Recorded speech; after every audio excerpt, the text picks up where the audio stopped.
On September 12, 1993, the Claps family made preparations for a Sunday getaway at a cozy cottage in Tito, a peaceful town far from their bustling hometown of Potenza, Italy. Accompanied by their parents, Antonio and Filomena, was their 20-year-old son, Luciano.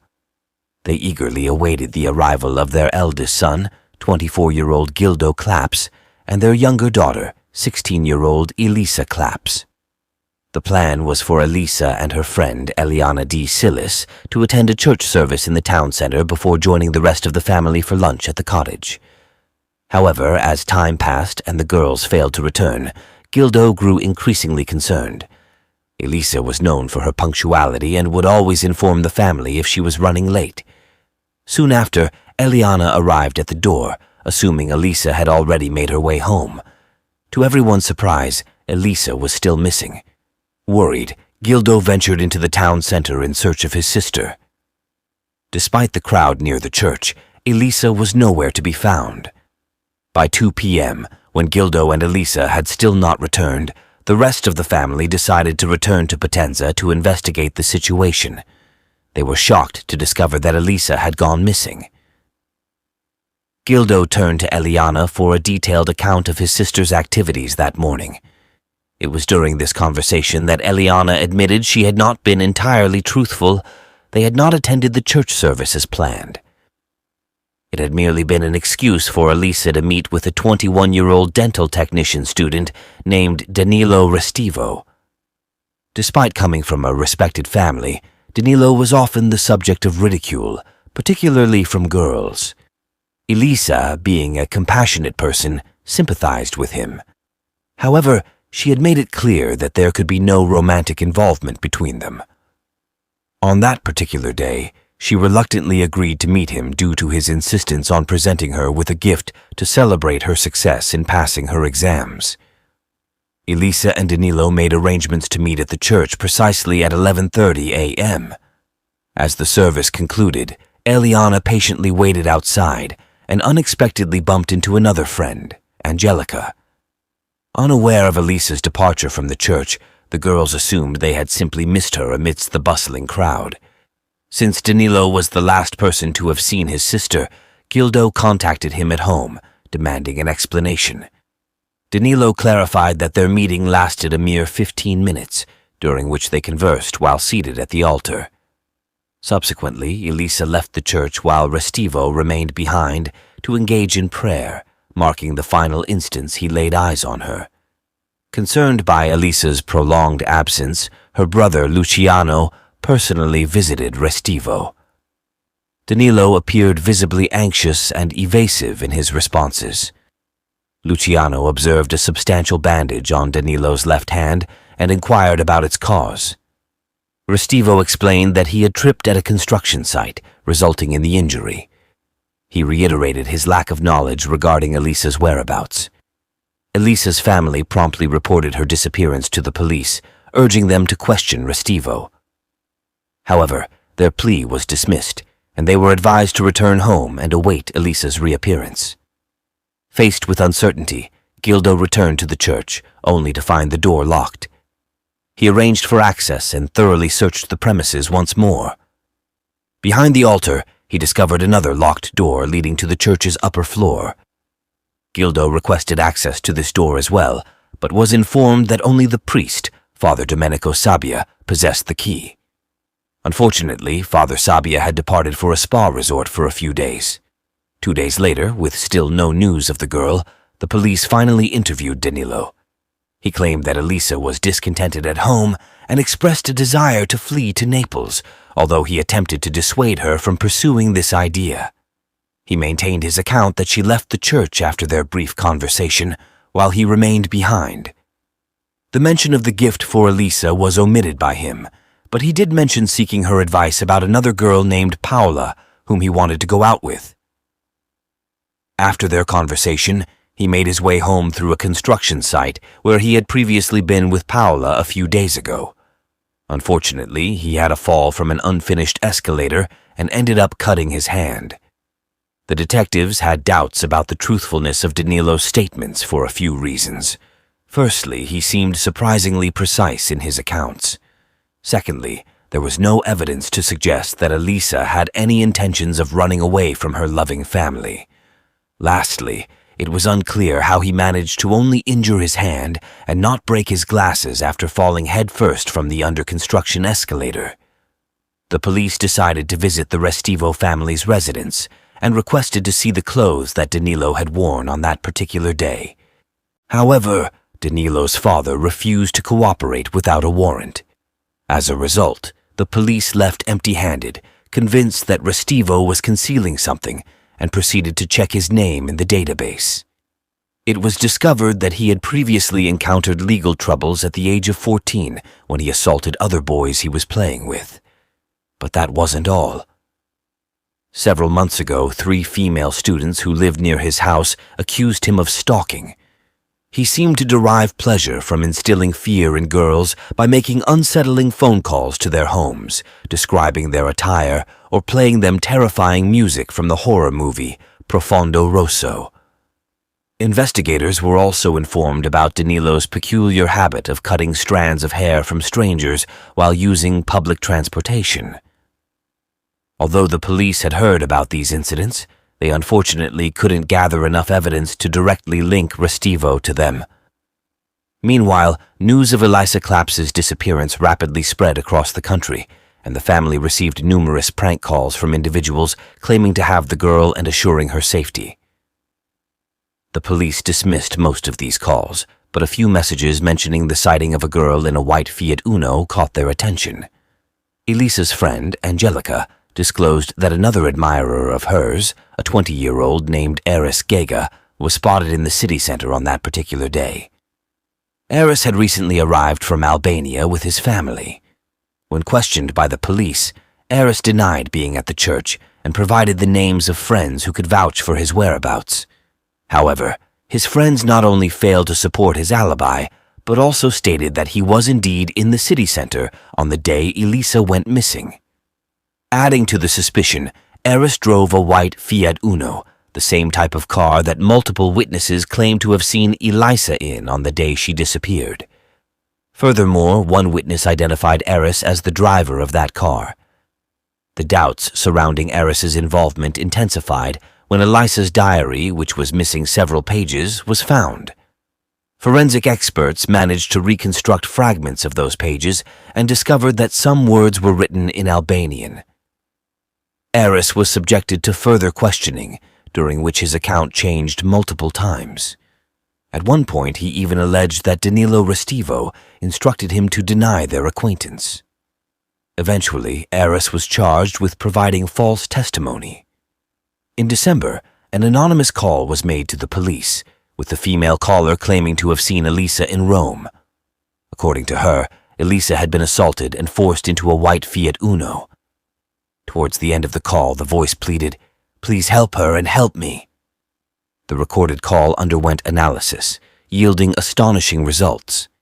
It was revealed that the caller was Eliana, whose inconsistent statements had long raised suspicions among investigators. Similar to Eris, she was charged with giving false testimony. Although the possibility of Elisa running away from home couldn't be entirely ruled out, detectives gradually reached the conclusion that the girl was no longer alive and that Danilo was responsible for her disappearance. He might have coerced other acquaintances of hers into providing false information to the police, but since there was no body, they had no grounds to charge him or any other suspect with anything other than false testimony. However, the Claps family firmly believed that influential individuals, including friends of Danilo's father and the priest from the church where Elisa went missing, were protecting the reputation of their daughter's killer. Father Domenico Sabbia, in particular, prohibited anyone from entering the church premises and refused to allow a box to be placed inside the building where people could anonymously leave notes with information about Elisa, despite other churches readily agreeing to it. He even attempted to deny any knowledge of Danilo, but this was quickly disproven when a photograph emerged showing them together on Danilo's 18th birthday.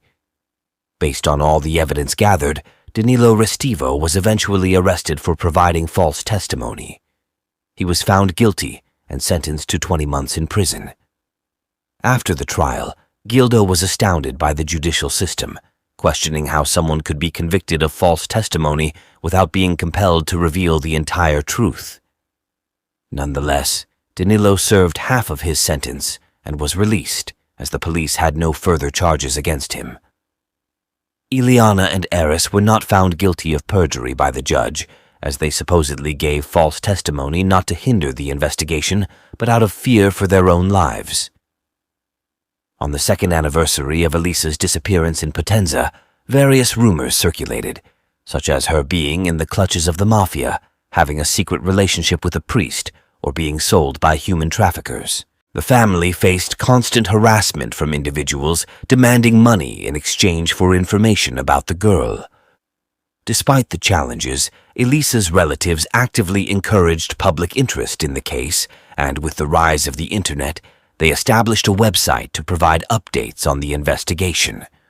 On April 23, 1999, an email purportedly penned by Elisa surfaced on the website. In the message, she disclosed her departure from Potenza and disclosed her new residence in Brazil. Expressing remorse for the distress she caused her family, Elisa clarified that her departure was driven by unhappiness and was intended to be permanent. She emphasized that the email would serve as her final communication to her family. Despite Filomena's fervent hope that her daughter was safe and content, her sons harbored doubts, noting Elisa's departure without financial resources or travel documents. In a bid to uncover the truth, they enlisted the services of a private investigator to track the email's internet protocol address, only to ascertain that it originated not from Brazil, but from an internet cafe in Potenza.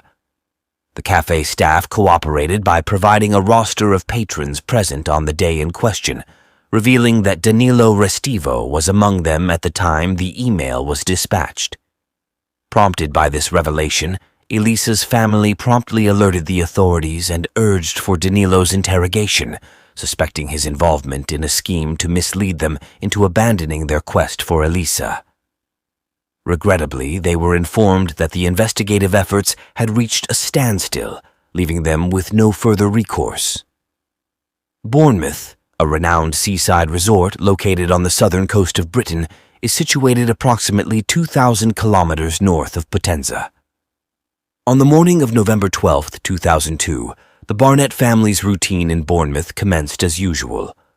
48 years old Heather Barnett diligently saw her children, 11-year-old Caitlin and 14-year-old Terry, off to school before returning home by 8:30 a.m. Heather's customary ritual included savoring her morning cup of tea before embarking on her work-from-home duties, specializing in crafting bespoke curtains, pillowcases, and similar items. This day proved no exception, with a steady stream of orders awaiting her attention. Upon returning from school a few hours later, Terry and Caitlin were unsettled to find the front door unlocked. Their concern deepened as they knew their mother was home, evident from her parked car and the radio playing. Despite calling out to her, there was no response. Caitlin hesitated to enter the bathroom during their search, prompting Terry to join her. After knocking yielded no reply, they cautiously pushed the door open, revealing a harrowing scene, their mother lying on the floor, clearly the victim of a brutal crime. Terry swiftly called emergency services and guided his distraught sister outside to await the arrival of the ambulance and police. Coincidentally, a neighbor across the street was parking their car and noticed the two distressed children. Showing compassion, they invited the children into their home, providing reassurance and a sense of safety during the ordeal. Upon arrival, the police noted the absence of stolen items and signs of forced entry. It became evident that the crime transpired soon after the woman's children left for school. Luminol testing unveiled size 9 shoe prints, leading from the bathroom to the woman's workshop, abruptly vanishing midway. This suggested the perpetrator changed shoes, likely bringing clean footwear to swap after committing the crime. Moreover, fibers discovered on the woman's body indicated that the assailant had worn gloves during the incident. Every piece of evidence suggested meticulous planning on the part of the killer. They arrived prepared with a change of clothes, a hammer, a knife, and gloves. However, they overlooked one crucial item, a green hand towel bearing Heather's blood found on the workshop chair. Since it did not belong to the family and considering its location, it could only have been placed there by the perpetrator. It was likely used to wipe blood from their face and hands before changing clothes. However, the most compelling evidence emerged from the locks of hair discovered in the woman's grasp. Initially, the police suspected she had extracted a strand of the perpetrator's hair, but forensic examination unveiled a surprising revelation. The hair had been precisely cut with a sharp tool. Furthermore, while one hand held Heather's hair, the other hand contained hair belonging to another woman, adding a layer of complexity to the investigation. The detective's conversation with Caitlin revealed that their spare house keys had disappeared a week prior to the murder. Despite Heather's efforts to change the locks, suspicion fell upon their neighbor Danilo Restivo, who had recently visited to order curtains for his girlfriend. Known as Danny to the children, Danilo had relocated to Britain in May 2002 with his Italian partner Fiamma Marsango, whom he met online. They both resided directly opposite Heather Barnett's house. Upon immediate police arrival at the crime scene, Danilo provided an alibi, asserting attendance at classes in a computer center after taking a bus. His alibi appeared sound, bolstered by his bus ticket and the center's registration log. However, when an officer returned to collect DNA samples and inspect Danilo's footwear, they found his sneakers soaking in bleach. Despite his explanation of cleaning them, the detective seized the shoes, suspecting potential evidence tampering. Despite the sneakers not aligning with footprints found in Heather's house, Danilo's dubious behavior prompted further investigation, ultimately yielding a significant revelation after his name was run through a database. Restivo's prior involvement in a criminal investigation resurfaced, dating back over a decade ago in connection with the disappearance of Elisa, a young Italian girl. Upon re-examination, investigators found Restivo's alibi to be less credible than initially portrayed. Alterations to his registration time in the computer center's logbook from 10:28 to 9:28 were executed clumsily, raising doubts.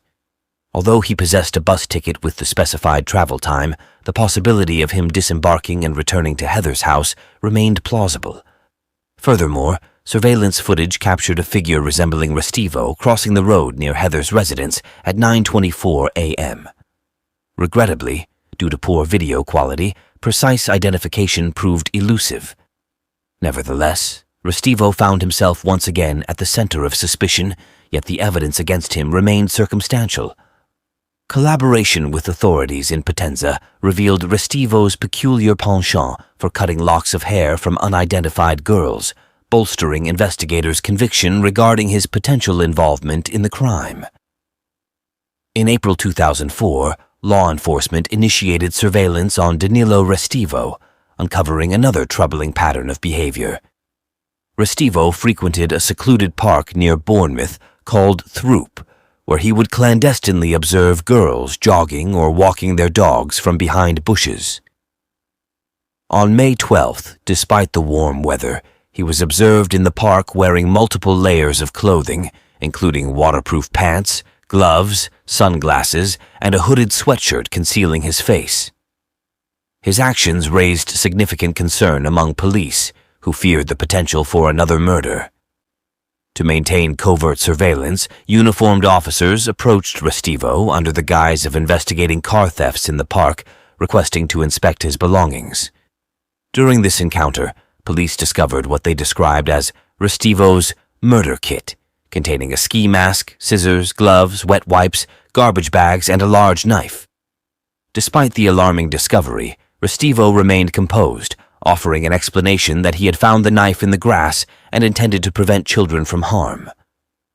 When questioned about his presence in the park, he claimed to be collecting insects for his pet lizard. Despite the plausibility of his explanation, police remained unsettled by his behavior. Faced with a lack of concrete evidence, investigators opted to shift tactics and solicit public assistance. Their objective was to identify the owner of the hair strands found in Heather's hand. Through a coordinated effort with the media in both Britain and Italy, authorities received numerous reports from girls who recounted incidents of having their hair cut in public transportation settings, particularly in Britain, since Restivo's relocation to Bournemouth in 2002. Although all the girls provided DNA samples, none matched the hair strand recovered at the crime scene. For a period, the investigation hit a standstill until 2007, when advancements in technology allowed for reanalysis of the hair strand. This new technique revealed that the hair belonged to a girl residing in the UK who had recently traveled to Valencia, Spain, and later to Tampa, Florida, before her hair was forcibly cut. Despite the detailed information obtained, efforts to locate the girl through public outreach proved futile. There remained a possibility that she was unaware of the investigation, but authorities feared she may have fallen victim to the killer's prior crimes. Despite this setback, scientific advancements eventually played a pivotal role. In 2009, forensic experts revisited the green towel from Heather's residence, leveraging advanced technology to separate Heather's blood from another individual's sweat and skin particles. While not conclusive, an expert estimated a mere 1 in 57,000 chance that the DNA belonged to someone other than Danilo Restivo. Furthermore, modern techniques revealed traces of blood on Restivo's sneakers insoles, suggesting blood on his socks when he donned the shoes. This supported the detective's theory of the perpetrator bringing a change of footwear. Unfortunately, the presence of bleach rendered DNA analysis impossible once more, thwarting a direct link between Restivo and Heather's demise. Restivo exhibited a keen awareness of potential incriminating evidence, taking precautions by changing attire, wearing gloves, and using bleach to erase bloodstains, demonstrating meticulous planning and strategic action. Thankfully, the authorities managed to charge Restivo with the murder of Heather before a shocking discovery was made in Italy. On March 17, 2010, an unexpected event occurred in Potenza. Workers were renovating the local church where Elisa had vanished years ago. The priest had passed away 2 years earlier, and the attic door was left unsecured. 2 workers went upstairs, one inspecting the roof for damage while using a flashlight to light his way. It was then that he spotted something in the corner of the room, concealed behind construction debris.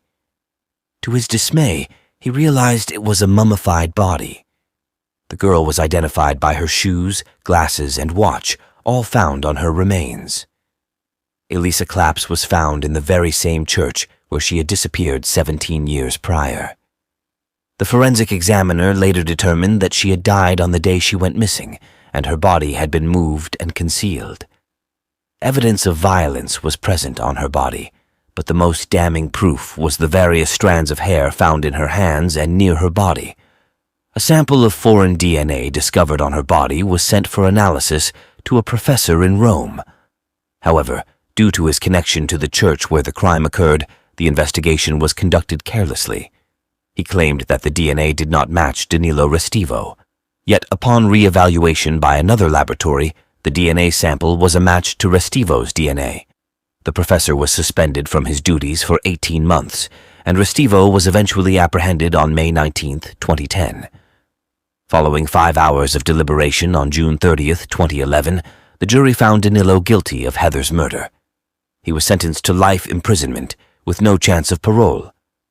Nevertheless, on November 21, 2012, he successfully appealed, resulting in the court altering his sentence for Heather's murder to a minimum of 40 years behind bars.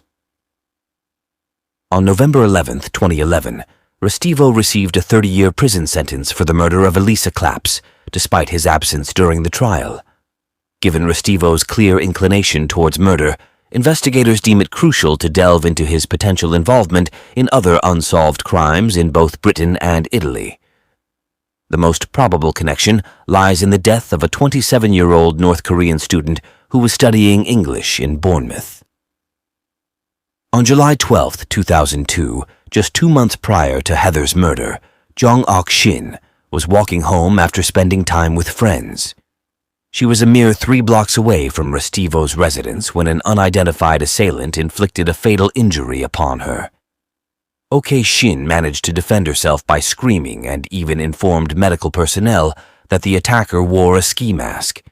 Another man was convicted for this crime after 3 attempts, solely based on the testimony of a female informant who had previously provided false statements and often found herself intoxicated. Her account was riddled with contradictions and failed to mention the ski mask worn by the killer.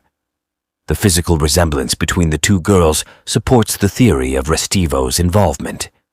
Furthermore, the fact that the crime occurred on the 12th of the month, similar to the murders of Elisa and Heather, along with Restivo's visit to the park where his murder kit was discovered, suggests the significance of this date to him.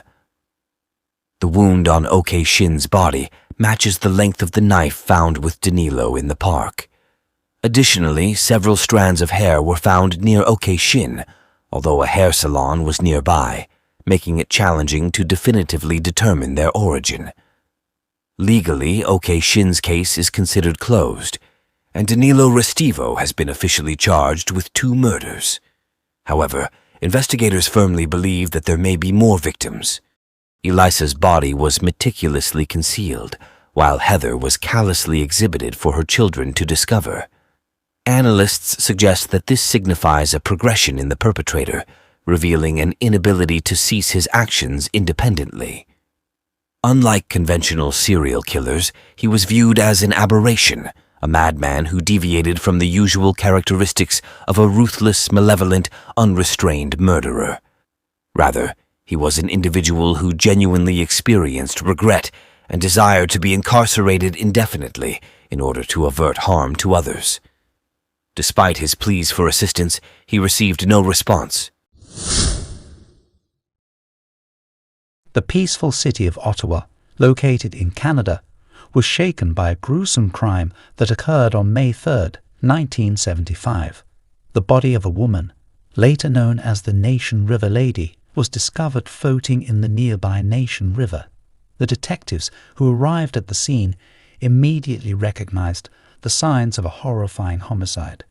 Despite their best efforts, they struggled to uncover any substantial clues or evidence that could help identify the victim.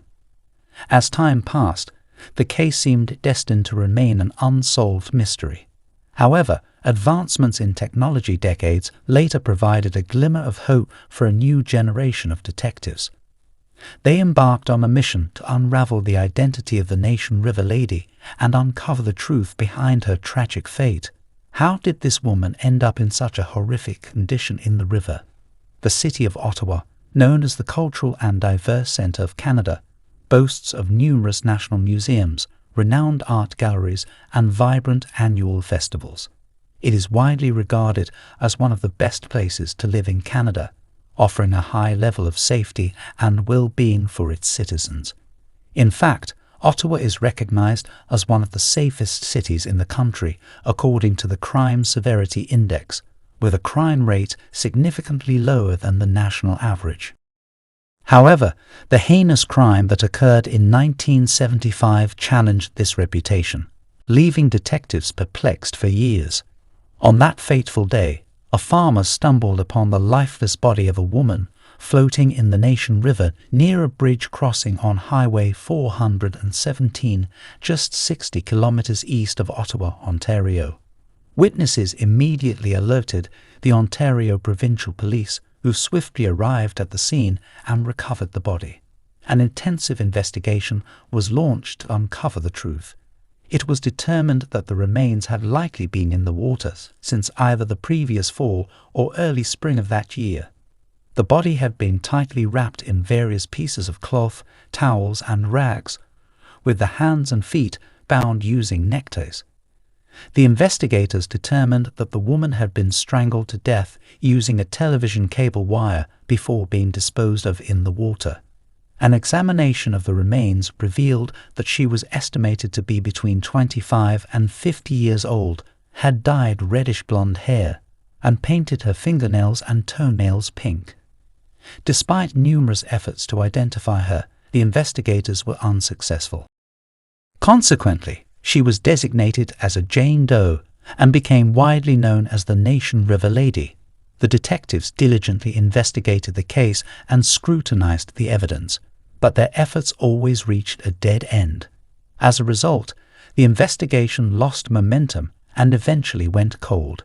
In 2017, the Ontario Provincial Police reopened the Nation River Lady case and approached it from a fresh perspective.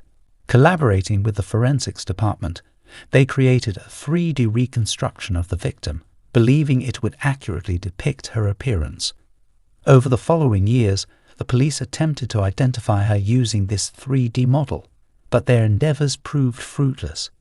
Nevertheless, the detectives refused to give up on the case. In 2019, the Centre of Forensic Sciences in Toronto obtained a new DNA profile of the victim. This DNA data was then sent to a laboratory in California, where it matched samples collected from 2 individuals listed in a family DNA tree. The detectives also collaborated closely with the DNA Doe Project, an organization dedicated to identifying victims in cold cases.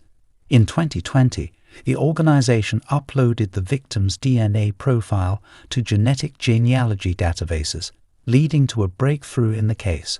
A DNA profile for the Nation River Lady was established and uploaded to the genetic genealogy databases at GEDmatch and Family Tree DNA. After weeks of searching for matches on various sites and conducting a thorough investigation of the available records, the genetic genealogists at DNA Doe Project successfully identified Jewel Parchman Lanford as a potential match. It was discovered that Jewel had gone missing around the same time the body of the Nation River Lady was found. Despite extensive efforts, Jewel was never located. Decades later, detectives began to suspect a connection between the 2 crimes and believed that the unidentified woman was, in fact, Jewel Parchman Lanford. Born on March 30, 1927, in Tennessee, USA, to parents Little Mitchell Parchman and Egla May Wilson, Jewel was the eldest of 5 siblings and was deeply loved and respected by her family. She grew up to become a well-known businesswoman in Jackson, Tennessee, where she owned the Jackson Health Club and Imperial Health Spa, alongside her then-husband, Atlas Lanford, during the early 70s. Described as kind-hearted and down-to-earth, Jewel had a special bond with her niece, Denise Chung, despite not having any children of her own. Unfortunately, Jewel's marriage to Atlas faced difficulties, leading to their divorce in the mid-70s. Shortly after, Jewel met Rodney Nichols, a Canadian man, during his visit to the US. The two quickly formed a strong connection, prompting Jewel to make the decision to accompany Rodney to Montreal, Canada, where they planned to live together. Tragically, in June 1975, Jewel Parchman Lanford was reported missing by her family in Montreal, marking the last known whereabouts of the 48-year-old woman. When Jewel's family was unable to reach her for an extended period of time, one of her relatives made the journey to Montreal in search of her. However, despite their efforts, Jewel could not be located, prompting the family member to contact the Montreal police for assistance. Her concerned relative informed the authorities that they had not heard from Jewel since April 1975 and expressed their worries about her well-being. In June 1975, Jewel's brother, Ronald Parchman, also reached out to the Montreal police, but unfortunately he returned home empty-handed, with no information about Jewel except for her Cadillac, which he brought back. It wasn't until August of 1975 that an official missing persons report was filed for Jewel. Once she was officially listed as missing, the Service de Police de la Ville de Montréal, also known as the SPVM, initiated an investigation into her disappearance. As part of their efforts, the detectives notified the media and other police forces about Jewel's case, hoping that someone who knew her might have information about her whereabouts. Although the detectives were able to establish a connection between Jewel's case and the Nation River Lady case in 2020, There was also an investigation into Jewel's disappearance when she initially went missing in 1975. Just before her disappearance, Jewel had been residing with Rodney in his Montreal residence, making him a person of interest in the investigation. Rodney was brought in for questioning, but unfortunately, no valuable information was obtained from the interrogation. Following Jewel's mysterious vanishing in 1975, Rodney continued to utilize her Cadillac for personal use. During that time, Rodney was actively involved with the Westmount Rugby Club, where he held the position of team captain for several years. In order to gain further insight into Rodney's background, the detectives decided to conduct a thorough background check. This investigation revealed that Rodney was born in Middleton, Nova Scotia, in 1942 to a Canadian couple who were stationed in the United Kingdom during the Second World War. In 1961, Rodney himself joined the British Army. According to a spokesperson from the UK Ministry of Defence, Rodney served in the Wessex Brigade for approximately 1 year, but did not complete his training. Upon investigating his background, no suspicious information was found. Since there was no evidence linking him to Jewel's disappearance, the police released him from suspicion. Despite extensive efforts to locate Jewel, she was never found. The detectives found no leads to pursue. There were no reported sightings of her, and her bank account showed no signs of any financial activity. The police concluded that she had vanished without a trace, resulting in the case of Jewel's mysterious disappearance going cold. Several years after Jewel Langford disappeared, she was officially declared dead in her hometown of Jackson, USA. Her family held a memorial service for her and laid her to rest in Highland Memorial Gardens, with a headstone bearing the inscription, "Missing but not forgotten." With a thorough examination of Jewel's case, the detectives knew their next steps. They contacted Denise Parkman-Chung, one of Jewel's beloved nieces, and other family members, requesting their DNA samples to potentially solve this decades-old mystery. The family willingly provided their DNA samples, which were then sent for testing. Finally, in 2020, after 45 years, the body found in the Nation River, Ottawa, in 1975 was identified. The woman, known as the Nation River Lady for decades, turned out to be Jewel Parkman Langford herself. The woman reported missing in Montreal in 1975. While DNA genealogy analysis had been successfully used in the United States to solve cold cases and identify unidentified remains for several years, this was the first time it was employed in Canada. The results of this technique were not only significant for Canada's law enforcement team, but also provided hope for solving numerous other cold cases. Jewel's case presented a unique scenario, as it involved both an unsolved murder and an unidentified victim, showcasing the intriguing application of DNA genealogy technology. The majority of Jewel's immediate family, including her siblings and parents, had long passed away. However, her mother, during her lifetime, tirelessly advocated for Jewel's case. She persistently reached out to the FBI for updates from the Ontario Provincial Police in Canada, fighting for her daughter until her final moments in 1996.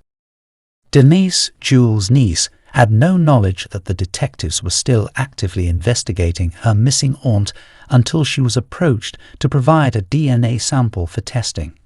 In 2022, the investigators apprehended Rodney Nichols, an 81-year-old residing in an assisted living center in Hollywood, Florida, USA, as the perpetrator of Jewel's murder. Extradition proceedings were initiated against him. Nevertheless, the investigators refrained from disclosing the details surrounding Rodney's alleged crime and the motive behind it. They believed that prematurely revealing developments in the investigation could compromise the case and subsequent legal proceedings, including potential extradition from the United States. Consequently, all progress in the case remained confidential until the Ontario Provincial Police issued an official statement. In September 2022, Rodney was formally charged at the Ontario Court of Justice in L'Original, Canada. When questioned about the absence of a connection between Jewel's disappearance and the unidentified Nation River lady, the detectives explained that establishing such a link was challenging at the time the crimes occurred due to the absence of DNA analysis techniques. Additionally, the involvement of two separate jurisdictions in different provinces further complicated matters, as the means of sharing information between police departments and regions were limited to telephone, fax, or mail. Former investigators who previously worked on the case believed that if they had connected the discovery of the unidentified woman's body with Jewel's disappearance back in 1975, the investigation would have had a significantly higher chance of success. Henry Rosenblatt, an acquaintance of Rodney, described him as an enjoyable individual to be around. He mentioned that Rodney was entertaining and had a vibrant social life. Henry recalled meeting Jewel a few times during the 1970s. According to Henry, Rodney introduced Jewel to him as his romantic partner. When Henry and some other friends inquired about Jewel's absence after a while, Rodney informed them that she had left him and he had no knowledge of her whereabouts. Henry was shocked when he heard the news of Rodney's arrest for Jewel's murder. Despite spending a considerable amount of time with them over the years, he had no inkling that Rodney was capable of such a heinous act. To Henry, the entire situation seemed completely out of character for Rodney. Finally, all of Jewel's surviving family members found solace.